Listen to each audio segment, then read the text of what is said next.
ओम नमः शिवाय, जय श्री राम। आज हम आप लोगों को देवी भानामती के साधना का पूर्ण विधि विधान बताएंगे। पिछले वीडियो में हमने आपको देवी भानामती का मंत्र दिया था जो कि 7 कड़ी जादू के साथ था। आज विधि विधान देंगे। साधना कब की जाती है, किस समय की जाती है, किस जगह पे की जाती है, सामग्री क्या लगती है और देवी को भोग क्या लगता है, पूरी जानकारी हम आपको इस वीडियो के माध्यम से देंगे। देवी भानामती के साधना में सबसे पहले आपको आवश्यकता होती है एक 54 मनकों के रुद्राक्ष की माला की, जो कि रुद्राक्ष मोटा मोटा रहेगा, पतला रुद्राक्ष नहीं रहेगा और 54 दानों की माला होगी। क्योंकि बहुत सारे लोगों को ये जानकारी नहीं है, लेकिन जो तंत्र और ओझाई के क्षेत्र में पिछले 10, 15, 20 साल से हैं उन्हें ये चीज पता है। कोई भी पैशाचिक साधना हो, चाहे वो लोना चमारिन की हो, चाहे वो त्रिया बंगालन की हो, चाहे वो सद बंगालन की हो, चाहे वो आशु मेहतरानी की हो, चाहे वो शीतला की ही क्यों हो, चाहे वो ब्रह्म राक्षस की हो, पिशाच की हो, बेताल की हो, मसान की हो, कोई भी पैशाचिक साधना हो, वो कभी भी 108 मनकों की माला के ऊपर नहीं की जाती है। तो आपने सबसे पहली बात समझा है कि 54 मनकों की रुद्राक्ष की मोटी माला चाहिए आपको। अब इस माला को 3 गुणों से सिद्ध किया जाता है, सतोगुण, रजोगुण, तमोगुण। सतोगुण अर्थात इस माला पे सबसे पहले गुरु मंत्र पढ़ा जाता है, गुरु मंत्र का प्रभाव डाला जाता है। फिर उसके बाद इसके ऊपर वेद के मंत्र का प्रभाव डाला जाता है, रजोगुणी मंत्र का प्रभाव डाला जाता है, जो कि रुद्र से संबंधित हो सकते हैं, देवी से संबंधित हो सकते हैं, दुर्गा और वैष्णवी देवी से संबंधित, राम कृष्ण और हनुमान से भी संबंधित हो सकते हैं। किसी भी रजोगुणी शक्ति के मंत्र का प्रभाव डाला जाता है। फिर उसके बाद इस माला को पिशाची मंत्र से सिद्ध किया जाता है, तब जाके माला जागृत होती है और साधना में आपको सफलता प्रदान कराती है। क्योंकि कोई भी पैशाचिक साधना यदि आप करते हैं और उस साधना के दौरान यदि आपका सर पकड़ता है, पेट दुखता है या स्वप्न आता है, तो समझ लीजिए आपको सावधान होने की आवश्यकता है। बर्बादी आपने लिख लिया है अपने जीवन में। साधना का मतलब है पैशाचिक साधना, उसका आप उपयोग करो, वो आपके शरीर का उपयोग न करे। नहीं तो क्या होगा, जैसी संगत वैसी रंगत, वो आपके शरीर को स्पर्श अगर कर दी तो आपके चेहरे का चमक जाने लगेगा, आपके अंदर की प्राण शक्ति हीन होने लगेगी, सतोगुणी रजोगुणी तत्व आपके अंदर खत्म हो जाएगा। और चाहे जितने ओझा तांत्रिक हैं जो पैशाचिक मंत्र सिद्ध करके ऐसी ओझाई गुनियाई का काम करते हैं या भूत प्रेत भगाते हैं, उनके चेहरे पे चमक नहीं रहती है और इनका अंत बहुत बुरा होता है। तड़प तड़प के मरते हैं। ये बिस्तर पे तो 15 दिन 20 दिन लैट्रिन पेशाब करते हैं, कभी कभी वही लैट्रिन पेशाब इनके मुंह में भी चला जाता है, क्योंकि इन्होंने पैशाचिक शक्ति को शरीर से जोड़ दिया। तो उसका प्रभाव तो दिखाई देगा ना, जैसी संगत होगी वैसी रंगत आपकी निकल के आएगी। तो शक्तियों का भी तो स्वभाव होता है कुछ, वो स्वभाव भी आपके साथ प्रकट होने लगता है।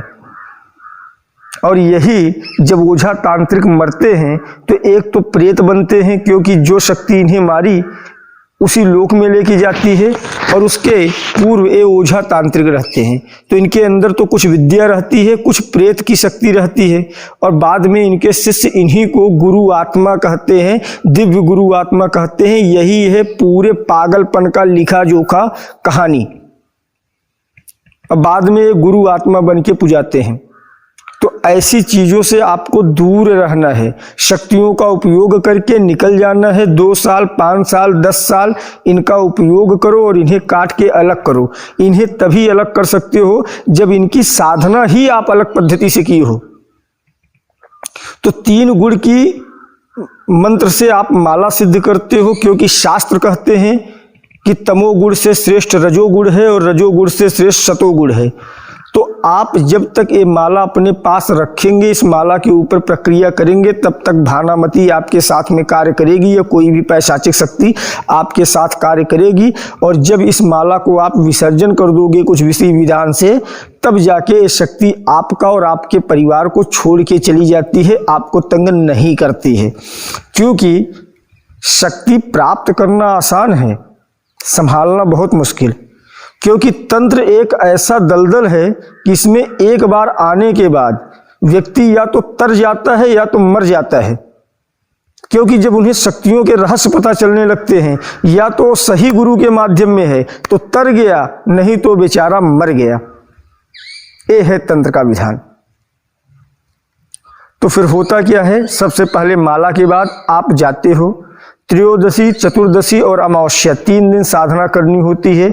बहते हुए जल के सम्मुख बैठना होता है, 1.25 मीटर लाल कपड़ा बिछाना होता है, नारियल, चुनरी, 16 श्रृंगार उसके ऊपर रखना होता है, चावल की ढेरी रखनी होती है, तालाब के मिट्टी की ढेरी उसके ऊपर रखना होता है, सिंदूर दोनों के ऊपर लगाना होता है।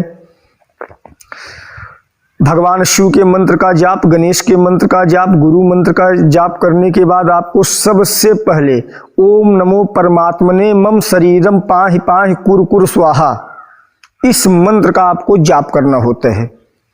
और उसके बाद आप गुरु भानामती के मंत्र का जाप आप कीजिए। और ये जाप होगा लगभग 10 बजे से शुरू और रात्रि को 12:30 बजे तक चलेगा। ये जाप करते रहना है, कोई रक्षा घेरा बनाने की आवश्यकता नहीं। क्योंकि ओम नमो परमात्मने मम शरीरम पाहि पाहि कुर कुर स्वाहा ये वो मंत्र है कि आपके शरीर को कोई शक्ति स्पर्श नहीं कर पाएगी। तो आपको करना क्या है, लगातार जाप करना है। दिमाग को आपको अपने माला के ऊपर डाल देना है। क्योंकि जब तक वो 3 गुणों वाली माला आपके हाथ में है, तब तक उस समय जिस जगह पे आप बैठे हो, भूत प्रेत ये सब नकारात्मक ऊर्जा को तो छोड़ो, चींटी भी तुमको नहीं काटेगी। सांप, बिच्छू, गोजर जो भी होते हैं, कोई आपको नुकसान नहीं पहुंचाएंगे। इस माला का जाप करना है और इसी माला को 3 दिन तक अपने गले में धारण करना है। दिन भर गले में धारण करो, रात को जाप करो। तीसरे दिन के पश्चात सारी सामग्री को जल विसर्जन करो। इसमें आपको लगता है लावा, वो लावा जो विवाह में जो है परछा नहीं होता है, वो सफ़ेद चूड़े की तरह होता है लावा, मोटा मोटा, और एक गोल गोल लावा होता है। लावा और गांव एरिया में मेले में मिलती है, वो चिड़िया मिलती है चीनी की बनी हुई। लावा और चिड़िया माता को भोग लगता है। कुछ तामसिक चीज़ों में शराब का भी भोग लगता है, लेकिन ये भी इस स्तर पे अनिवार्य होता नहीं है, उपयोगी नहीं होता है। तो इतनी प्रक्रिया करेंगे, भगवती प्रसन्न होगी। लेकिन याद रखिए, माला जागृत होना आवश्यक है, नहीं तो ये शक्ति आपके शरीर से स्पर्श कर जाएगी। पहले आपको बर्बाद करेगी, फिर अपनी शक्ति से खड़ा करेगी, फिर उसके बाद आपका अंत खराब कर देगी। क्योंकि पैशाचिक शक्तियाँ कभी भी अंत भला नहीं करती हैं। चेहरे की चमक चली जाएगी, आपका ऊर्जा चला जाएगा। नहीं तो जो भी पैशाचिक शक्ति सिद्ध किए हैं उनका आप चेहरा देख लीजिए, उनके चेहरे पे चमक नहीं रहेगी, फीका फीका रहेगा, रूखा रूखा चेहरा रहेगा। और उनकी ऊर्जा ऊपर नहीं उठती है, ऊर्ध्वारोही ऊर्जा नहीं होती, उनकी अधोगति ऊर्जा होती है। और जब आपको इस शक्ति का 10 साल तक कमा के विसर्जन करना है, तो 10 साल आप उपयोग कीजिए। उसके बाद इस माला को लीजिए, इस माला को तोड़िए, एक एक मनके की माला के साथ एक एक जायफल, एक एक नींबू और सिंदूर लगा लगा के कुछ विशेष मंत्रों का जाप करते हुए नदी में विसर्जन कीजिए। माँ से प्रार्थना कीजिए, माँ इतने दिन आप मेरे साथ थी और अब आप जाइए। माँ इसलिए कह रहे हैं क्योंकि एक स्त्री हैं, हम हर स्त्रियों का सम्मान करते हैं, चाहे वो पैशाचिक शक्ति हो, चाहे वो सात्विक शक्ति हो। इसलिए माँ कह रहे हैं क्योंकि विसर्जन के समय आपको माँ कहना आवश्यक है, तभी वो छोड़ के जाएंगी। क्योंकि माँ ही एक ऐसा तत्व होता है, एक ऐसा शब्द होता है जो अपने पुत्र के हित के लिए कुछ भी कर सकती है। सिर्फ विसर्जन के समय कहने की आवश्यकता होती है, बाकी आप लोग अपना कल्याण कर सकते हो इस विधि विधान से। माला यदि आपके पास सिद्ध नहीं है तो आप प्राप्त कर सकते हैं, हमसे भी प्राप्त कर सकते हैं, या तो कुछ बहुत सारे अच्छे सिद्ध हैं, यदि आपको उनके ऊपर भरोसा है तो उनसे भी सिद्ध करके माला प्राप्त कर सकते हैं। लेकिन याद रखें, माला तीनों गुणों से जागृत होना चाहिए। नहीं तो आपके अंदर का सतोगुण रजोगुण खत्म हो जाएगा, तमोगुण भारी पड़ जाएगा। आप लोगों को अनर्गल लूटने लगोगे। बगैर पैसे का तो आप कुछ भी नहीं करोगे। एक ओम भी बताना है तो आप बगैर पैसे का नहीं बताओगे। तुम्हारे अंदर इस हद तक नकारात्मकता आ जाएगी। आज के लिए इतना ही। जय श्री राम।